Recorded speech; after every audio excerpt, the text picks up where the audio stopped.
When was the last time you changed your mind on something important? It's not easy to do, right? None of us like to admit that we might have been wrong about something. But part of being intellectually honest, part of being a disciple of Jesus is following the truth wherever it leads. So I just want to give you an example of this. Now, this is not the heart of the homily, it's just my latest, most recent example of following the truth to its logical conclusion. So it has to do with COVID mandates. So prior to my current opinion, I held that the vaccine mandates would always be immoral. The state should never enact them. And I base that opinion on the Congregation for the Doctrine of the Faith, the highest teaching authority in the Vatican. We call it the CDF. And the CDF made this statement: vaccination is not, as a rule, a moral obligation, and therefore it must be voluntary. But I've changed my mind because the argument is leading there. Dr. Edward Feser, a great Catholic philosopher, and anyone's interested in him, it's F-E-S-E-R, Feser. Set your phasers on fun. Star Trek reference, whatever. Anyway, so Dr. Edward Feser makes a very solid philosophical case. The state can institute a moral vaccine mandate under 5 conditions. Now, he argues that the current mandates are not meeting those 5 conditions, but here's the point. I've changed my mind, and more to the point, I was wrong before. So Jesus always invites us to follow the truth, and the gospel gives us an example of this. It says, one of the scribes came near and heard the religious authorities disputing with one another. And seeing that Jesus answered them well, he asked him, which commandment is the first of all? So this scribe approaches Jesus differently than the others, because the others were there to test him. But this one, he's really interested in seeing the truth. He's very sincere. And that's important for all of us. We all need to be a bit more sincere in looking for the truth. And he wants to know, what is the most important commandment? Because the law, the Torah, had 613 laws, and it wasn't clear back then, well, which one is the preeminent? Which is the first? Jesus answered, the first is, hear, O Israel, the Lord our God, the Lord is one. You shall love the Lord your God with all your heart, and with all your soul, and with all your mind, and with all your strength. So this is great, because this is not an obvious answer, because back then, some people might have said, no, the most important commandment is the sacrifices. All those sacrifices we do in the temple, that's most important. And even in our time right now, that is not the most obvious answer. So if I were to ask you which is the most important commandment, how many of us would answer this one? And I have to bring this up. It's my duty. And I don't want to embarrass anyone, but here's the thing. For 2 years in a row now, our grade 7 classes cannot answer this question. This year's and last year's. So again, I don't want to embarrass them because this is not their fault. But this is a measure of how our community is doing as a whole, and as our parents, how they're doing. So to mix this, so what the grade 7s always answer is this. Hey kids, what's the greatest commandment? Be nice, love your neighbor. Now, of course we know loving your neighbor, that's the second commandment, but to mix 1 and 2 up is pretty huge mistake, because it'd be like saying, I think I should love my coworkers more than my family. That's huge. So anyway, I do want to call out our entire community, and especially the parents. And someone said when I say that, I'm supposed to actually look at the parents. I'm supposed to say, you parents, and ask the question, how is it that our children, your children, they're going through this parish, our school, going through life, and they don't even know the most important commandment? Anyway, there's a solution. We're going to come back to it. Then the scribe said to him, you are right, teacher. You have truly said that he is one, and besides him there is no other, and to love him with all the heart and with all the understanding and with all the strength, and to love one's neighbor as oneself. This is much more important than all whole burnt offerings and sacrifices. So what I love about the scribe here is he's logical, he's intellectually honest. So he just heard Jesus give the first commandment. And if that is the first commandment, then it's got to be more important than all the sacrifices that we Jewish people offer. And that takes guts to say back then, because at that moment, he's standing all around his peers. And some of his peers would say, no, that's the most important commandment. The sacrifices, that's our symbol of loving God. But so he has the courage to say what might be back then politically incorrect. And that would have got him canceled had that existed back then. Now, how many know what the word being canceled means? You know? Yeah, but some of us don't. Very important term right now. If you are canceled, it's just a modern form of ostracism. So if you say something politically incorrect, people will call you names, they will insult you, they will withdraw support on social media, and you could lose your job if you say something politically incorrect. Again, we're going to come back to that. So following the truth. I want to give you a modern example of following the truth. 5 years ago, 2016, I came across a man named Dave Rubin. And when I started watching his YouTube videos, I started thinking, wow, this guy's really honest, very intellectually sincere. And one thing I've seen in the past 5 years is Dave Rubin, he changes his mind, really refreshing. And so he's changed his mind from so-called progressive ideologies to something what he'd call just more classically liberal. And he's also gone from being an atheist to a theist. And the reason why is he says this: there has to be a bedrock of something real. And he criticizes what he calls postmodern leftists, the progressives, who say there's nothing empirically true. And on any given day, you can feel anything about any particular topic. And he says they can just change their feelings because they're always disconnected from reality. So Dave's moved closer to the truth. And one thing Dave Rubin has helped me do is move closer to the truth. So if I really love God, and if I really love neighbor, Dave Rubin has challenged me to be more courageous, to say what's true, even if it's politically incorrect. And one thing Rubin says is, look, there's never going to be a good time to say what's truthful.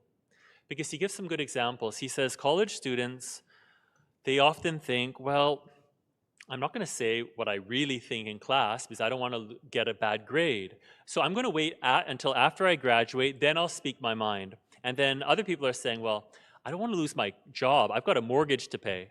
So I'm not going to say what I really think at work. You know, I'm going to wait until after I pay off my mortgage. And here's the thing. Dave Rubin says, look, there's never going to be a good time to speak the truth. And so when I heard that, I was like, wow, if I don't start saying the truth more, I'm always going to be a coward. So I want to show you right now a video that has 14 million views. And this video does two things for us. First, it shows Rubin's intellectual shift in terms of cultural values. And then second, I hope it inspires all of us to be more courageous. Free speech. Do you believe that people should be judged by their character, not their skin color? Do you believe in freedom of religion? If you believe these things, you're probably not a progressive. You might think you're a progressive. I used to think I was. My show, The Rubin Report, was originally part of the Progressive Young Turks network. Progressives struck me as liberals, but louder. Progressives were the nice guys. They looked out for the little guy. They cared about women and minorities. They embraced change. In short, who wouldn't want to be a progressive? But over the last couple of years, the meaning of the word progressive has changed. Progressives used to say, I may disagree with what you say, but I'll fight to the death for your right to say it. Not anymore. Banning speakers whose opinions you don't agree with from college campuses, that's not progressive. Prohibiting any words not approved of as politically correct, that's not progressive. Putting trigger warnings on books, movies, music, anything that might offend people, that's not progressive either. All of this has led me to believe that much of the left is no longer progressive, but regressive. This is one of the reasons I've spent so much time on my show talking about the regressive left. This regressive ideology doesn't judge people as individuals, but as a collective. If you're black or female or Muslim or Hispanic or member of any other minority group, You're judged differently than the most evil of all things, a white Christian male. The regressive left ranks minority groups in a pecking order to compete in a kind of oppression Olympics. Gold medal goes to the most offended.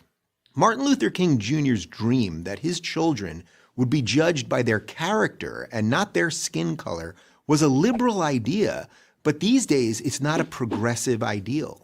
And what about religious freedom, the idea that no one else can tell you what you have to believe? Surely progressives still support that basic right. Well, not so much.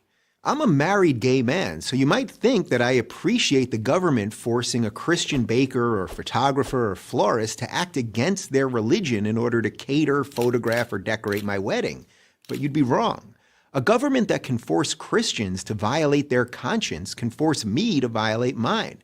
If a baker won't bake you a cake, find another baker. Don't demand that the state tell him what to do with his private business.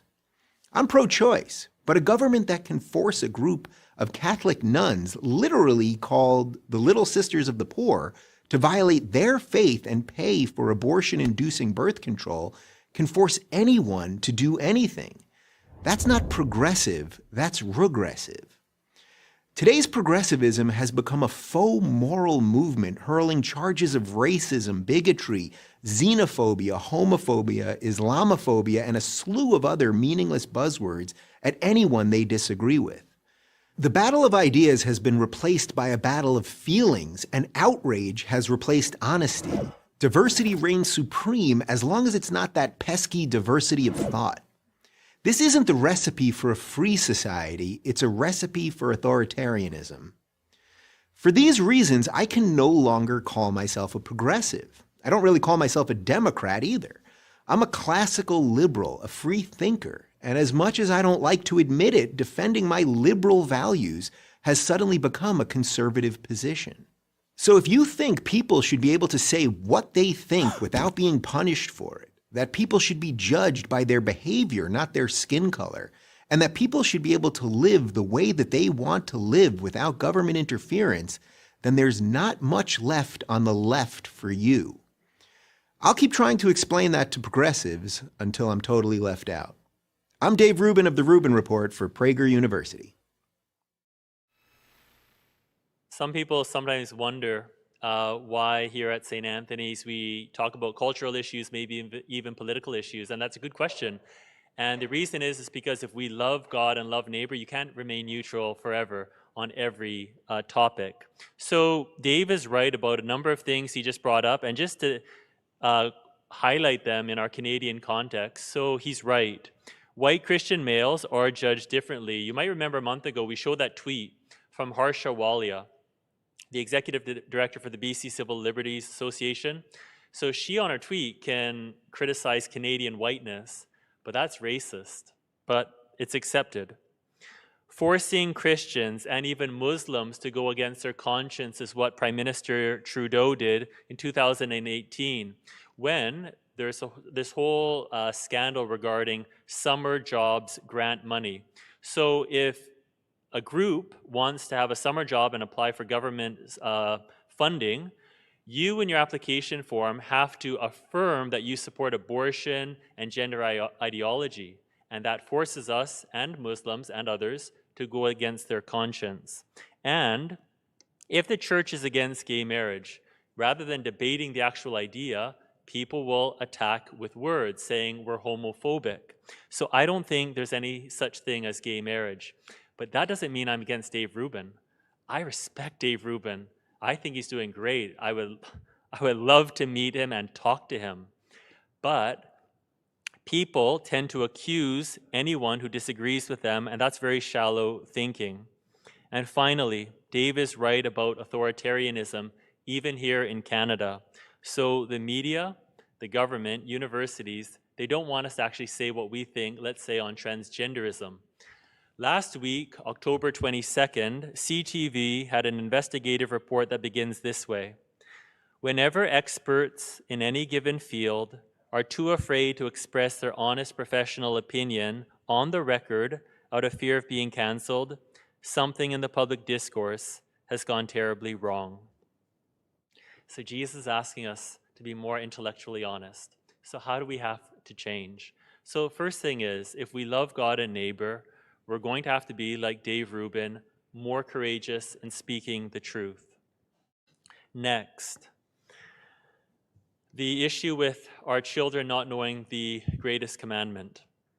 Now, it's true, our community is growing. Spiritually, it's really good. And I've publicly said this current grade 7 class is the most spiritually open class I've ever seen. But what we're doing right now still is not enough. Parents. So you have to do even better than you are doing now. So 2 quick suggestions. First, parents, really encourage you to bring your children to Mass. Now, obviously, if you're with us online or you're here in person, obviously you care, you're sincere. But I must ask the question, how is it that our children can go to school in person and not at Mass? If there is concern about physical safety, why not come to the 8 a.m. Mass? The average attendance is 138 because during a school Mass, on those Wednesdays when we have the entire school in here, the attendance in here is 240. So there is a discrepancy. So I don't want to go against parents' judgment because it's your judgment call. But it's my responsibility as a spiritual father to ask these questions. Secondly, have spiritual conversations with your children. We know statistically, in families where people talk about faith, the children have a much higher percentage of keeping the faith later on in life. And finally, in 3 weeks, we're going to have our Christ the King challenge. So if you've made Jesus the center of your life, joyfully put up your hand confidently. Now, let's say you haven't made Jesus the center of your life, but you love him and you actually want him to be the center. In 3 weeks, you could personally, privately, make the prayer of Pope Benedict XVI. You make it wholeheartedly, sincerely. So we'll have that prayer out in a few weeks if you want to pray it privately. Jesus gives the scribe a two-edged response. He says, "You are not far from the kingdom of God." So he affirms him and he challenges him at the same time. He is so close. Why is he not yet in the kingdom? He's not in the kingdom. He's close to it. Why not in? Because he hasn't made Jesus the center. He's not following him as a disciple. Same thing applies to a lot of us. We're really close. A lot of you, you're really close to the kingdom. But Jesus respects our freedom. And he wants us to follow the truth wherever it leads.